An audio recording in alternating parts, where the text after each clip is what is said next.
Livro Na Hora do Adeus, capítulo 44. Consequências da infidelidade. O leitor deve ter notado que eu pouco falo de Plácido. É que esse amigo está fazendo as anotações necessárias para o conteúdo deste livro. Quero que saiba, Plácido, que aprendi a amá-lo. Você, Pamela e Henrico estão materializados no meu coração. Aprendemos muito com você, Plácido, sempre fazendo apontamentos tão valiosos para o livro. Luiz Sérgio, cada companheiro que conquistamos é uma árvore que plantamos. Feliz do homem que jamais fica sozinho, pois sempre encontra uma sombra amiga para abrigá-lo. Preocupamos-nos muito com o comportamento dos encarnados na hora do adeus, sendo essa a causa da nossa presença nesse grupo amigo. Um dia estávamos em uma dessas inúmeras estações quando assistimos a uma cena desconcertante. O Sr. Lauren havia sido assassinado e surpreso ficamos quando o próprio assassino era quem cuidava de todo o funeral. E a vítima, Plácido? Seu espírito gritava, acusando-o, mas ele nem se importava. Estava feliz pela morte daquele que tanto mal lhe causara. É verdade, Plácido? Ele não só consolava a esposa, como também se sentia triste pela morte do ex-amigo. E a causa disso tudo? Mulher. O seu grande amigo, que agora jazia ali, inerte, tinha-lhe roubado a filha. A jovem estava apaixonada pelo amigo do pai. E este não aceitava o namoro. E foi descoberto? Sim. A própria moça delatou ao pai. Poucos acreditaram, mas ela contou com detalhes todo o seu romance. A agonia de Lauren diante do seu algoz chegava a ser cômica. Ela gritava e queria correr para enforcar o seu assassino, mas os laços embaraçados o detinham. Mesmo assim, ele tentava atingi-lo. Plácido, que história mais triste! Como deve ser terrível! Descobrimos que quem respeitávamos não nos era fiel. Antes de sermos chamados para este serviço, fazíamos algumas anotações sobre os fatos lamentáveis que ocorrem na hora do adeus. Verdade, Plácido. Você pode nos contar? Ele sorriu e começou. Numa dessas despedidas de conhecido homem público, na hora do sepultamento, iniciaram-se os discursos. Discurso aqui, discurso ali, ninguém aguentava mais. Quando um bêbado, que estava deitado em um dos bancos de uma sepultura, começou a gritar: viva o morto! Viva o vivo! Viva, viva, viva! Ele nem precisou contemplar. Era só gente correndo, dizia ainda o bêbado. Cala a boca! Vê se deixa a gente dormir. O morto está cansado. Descanse em paz, companheiro. Quem discursava calou-se, e quem não correu procurou sair ligeiro dali. Continuou Plácido. Outra vez, uma irmã estava sendo velada e o seu grupo orava e cantava. Ela, recebendo a assistência necessária a seu pedido, ficou em uma maca deitada perto do caixão, e o povo cantava e orava. A irmã cochilava daqui, dali, e em certo momento sentou-se e gritou: calem-se, estou com sono, quero dormir. Sua voz, devido à presença ali de vários médios, materializou-se e todos puderam ouvi-la. Foi um Deus nos acuda. Era gente correndo e outros até caindo de susto. Por que tudo isso? Perguntei. Medo, muito medo. Como isso pôde acontecer, Henrico? Foi uma materialização de voz? Sim. A irmã, de tão desesperada, utilizou-se da voz imantada de alguns dos presentes, o que tornou possível a sua materialização. A capela ficou vazia? Interroguei. Sim. Até que foi bom, pois a irmã tirou alguns cochilos. Veja como são as coisas. Nós pedimos para que os que chegam nas capelas que orem ou cantem, para um real desprendimento. E agora acontece isso? Falei. Cada caso é um caso, mas mesmo assim a oração e os cânticos são bálsamos que muito ajudam os que estão fazendo a grande viagem de volta à casa do Pai. Conte aquela do bêbado, Plácido, pediu Pamela. Essa aconteceu aqui no Brasil. Durval era um alcoólatra social, aqueles ditos granfinos que gostam de boteco e lá passam várias horas. Teve um mal súbito e veio a desencarnar. Os amigos foram avisados e o seu velório foi rápido. A família não gostava de enterro. Na hora de levar o corpo à sua morada, os amigos de botequim é que estavam carregando o caixão, mas estavam tão bêbados que mal suportavam ficar de pé, e o caixão era balançado de um lado para o outro.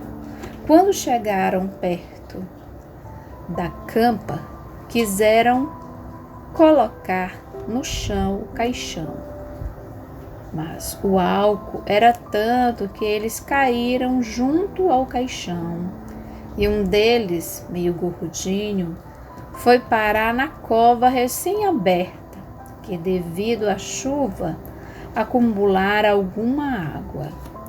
Esse que caiu na cova gritava e xingava os encarregados da estação. Muitos riam, outros, preocupados, tentavam retirar o bêbado do buraco. A família desesperou-se ao constatar que o caixão, que custara muito caro, encontrava-se quebrado.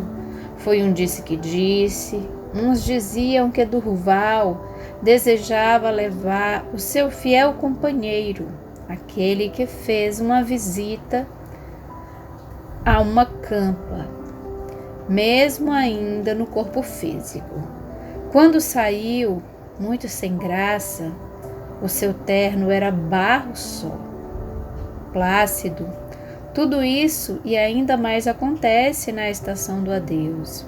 Feliz daquele que, ao levar o seu ente querido, o faça com leal procedimento evangélico. O homem, quando se propõe a se despedir de alguém, tem de se comparecer bem vestido. Quando dizemos bem vestido, não queremos dizer enfeitado, mas sim discretamente vestido. Não se concebe assistir em uma capela a um desfile de modas, ou as tais bermudas, mini-saias, enfim, roupas do dia a dia, não apropriadas para uma despedida, onde as pessoas estão sofrendo tanto. Pamela contou o seguinte: há tempos fomos também a um enterro de um político cuja esposa, segunda ou terceira, não sei, adquiriu um vestido preto para a ocasião e, por sinal, na hora do enterro, As câmeras de televisão retrataram uma bela mulher, muito bem arrumada, assim como os que dele foram despedir-se. Mas isso não faz mal ao que partiu, não é mesmo, Henrico? Luiz Sérgio, mal não faz, mas perturba. Quem desencarna precisa de leais amigos que lhe transmitam esperança na nova vida que irá iniciar. E as tais brigas entre a esposa e a outra, filho, chegando, e o espírito que até ali soubera contornar tudo, vê-se impotente diante da realidade, como aconteceu com Elisete. Ela amava Paulo e com ele tinha um casal de filhos. Paulo, homem muito bem cuidado, era excelente pai e marido carinhoso. Elisete nem desconfiava que ele tinha outra, mas a morte o surpreendeu aos 45 anos, trazendo uma confusão que ele jamais podia imaginar. Na hora do adeus, quem chega? Susana, com 2 filhos de Paulo, de 6 e 8 anos. A esposa não acreditou no que viu. O desespero de antes cedeu lugar à revolta. Susana gritou, tendo as 2 crianças pelas mãos. A esposa, desesperada, não sabia o que dizer. O filho de Paulo pediu a Susana que se retirasse. Ela gritou: todos estes anos fiquei escondida. Agora, nas últimas horas do meu amado, nada me tirará daqui. Elisete, que antes segurava a mão do marido com carinho, não sabia o que fazer. A filha aconselhou-na a chamar a polícia. Com surpresa, constataram que ninguém podia fazer nada. Aquelas crianças eram filhos de Paulo e Susana, que fora sua companheira durante 10 anos. Os amigos a conheciam. Paulo levava Susana ao supermercado, ao teatro, ao cinema, e jamais cruzaram com alguém da família. Como pode? E o que aconteceu depois? Um amigo de Paulo pediu a Susana que ela ficasse quietinha, sem provocar escândalo.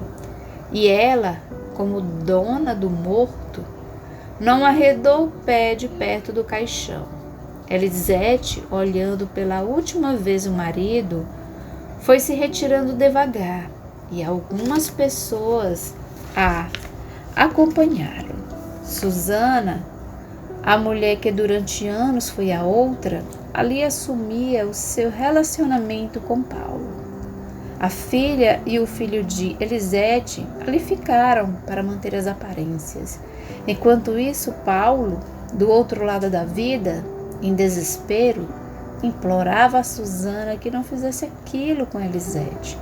Uma esposa perfeita, seu único mal foi tê-lo deixado nas garras de Susana, que a mantinham preso a ela. Paulo chorava e pedia que Elisete o perdoasse. Susana, com ar triunfal, mantinha-se ao lado de Paulo, junto àquelas crianças que não tinham idade para compreender o que estava acontecendo. Meu Deus, falei, pobre Elisete, naquele momento em que devem ter começado suas dores. Na hora da partilha, o vencimento será repartido. Enfim, todos os bens serão divididos, pois existem menores. É uma briga penosa, onde 2 mulheres disputam a herança de um homem.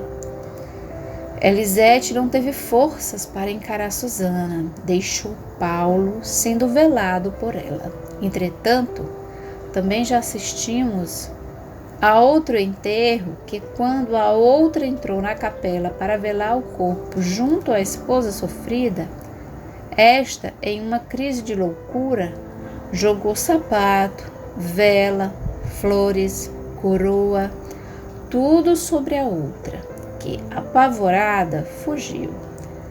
A esposa não saiu dali mesmo diante das caras curiosas de alguns ditos amigos. A partilha foi feita como manda a lei, mas no velório do corpo venceu aquela que lutou por ele. Pamela, existem esposas adoráveis e vítimas de maridos infiéis, mas também existem as outras, dignas e muitas vezes mais esposas do que as ditas verdadeiras. Há mulheres que se propõem a uma situação desagradável de ser a outra, entre aspas, e nada desfrutam a não ser o amor do homem escolhido. Tem razão, Luiz. Quem ama verdadeiramente não leva o ser amado ao ridículo, mesmo deitado em uma capela inerte. Achamos que a hora do adeus não é o momento de alguém se considerar dono daquele que desencarnou. O que ama e respeita jamais irá até o cemitério reclamar por direitos que ali eram desconhecidos, muitas vezes pela família daquele que partiu. Cada caso é um caso, disse Henrique. Claudine viveu ao lado de Leonel durante 25 anos. Era a outra. Tiveram 3 filhos. Político, vivia viajando. A esposa de Norá não desfrutava de sua companhia. Ficavam sempre separados. Ela aproveitava a posição do marido para dar festas.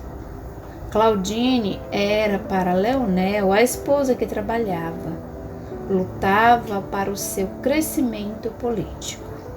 Dinorá, deslumbrada com o poder, só desfrutava dele. Era orgulhosa e esposa indiferente. Tivera um único filho que dele quase não cuidou, largando-o com as babás. Leonel era feliz com Claudine. Dinorá nunca soube, ou melhor, jamais quis saber da vida amorosa do marido. Chegou a morte, entre aspas, e com ela as homenagens, os jornais. Claudine, uma figura sofrida, juntou-se à multidão, assim como os seus filhos, e de longe chorou a partida do companheiro. No silêncio da sua dor, tudo fez para manter-se no anonimato. Não seria ela quem iria jogar pedra na figura amada de Leonel. Tudo faria para que o povo continuasse amando-o. Claudine era uma página no livro da história de um grande homem, mas que foi extremamente infeliz na sua vida familiar. O grande amor não é aquele que faz guerra, mas aquele que deposita no túmulo da vida uma rosa silenciosa de respeito, aquele que parte. O certo é jamais construir a felicidade com a lágrima ou desespero de alguém. Henrico convidou-nos a irmos à casa de Ludmila.